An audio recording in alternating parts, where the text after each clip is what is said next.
नमस्कार मंडळी. इथे मी मयंकच्या बोरन्हांची तयारी करत आहे आणि बोरन्हांसाठी मी हलव्याचे दागिने विसरले होते, तर त्यासाठी मी आता ते दागिने स्वतःच बनवते. तर हे अशा पद्धतीने मी दागिने बनवलेत. खूप छान नाही जमलेत, पण जेवढे आहेत तेवढे ठीक आहे. आणि अशा पद्धतीने हलव्याचे दागिने बनवून रेडी होते. त्याच्यावरती मयंकच्या बाबांनी मोरपीस लावून 4 चांद लावले. तर मोरपिसामुळे दागिने अजूनच छान दिसत होते. तर अशा पद्धतीने दागिने हे बनवून रेडी झाले. मी घरून आणले होते मुरमुरे. तर त्याच्यामध्ये बोर तर काय मला इथे मिळाले नाही, म्हणून मी त्याच्यामध्ये चॉकलेट आणि जेली टाकून हे असं सजावट केली होती.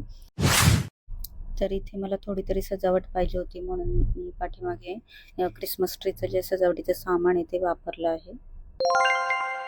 तर इथे मयंकला मी दागिने घालायला सुरुवात केली आहे. मला सगळ्यांना घरच्यांची खूप आठवण येत होती आणि घरच्यांपासून तर दूर होतोच, परत जमिनीपासून पण दूर होतो. त्याच्यामुळे खूपच आठवण येत होती.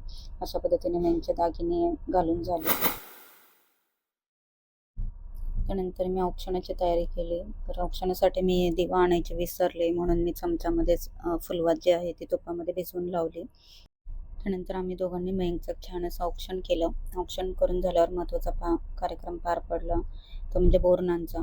त्यानंतर त्याच्या डोक्यावरती मुरमुरे टाकून आम्ही इथे छान असं त्याचं बोरन्हाण पार पाडलं. त्यानंतर आम्ही ब्रिजवरती फोटो काढण्यासाठी गेलो होतो आणि छान असे फोटोज काढले. तर तुम्हाला हा व्हिडिओ कसा वाटला मला कमेंट करून नक्की सांगा.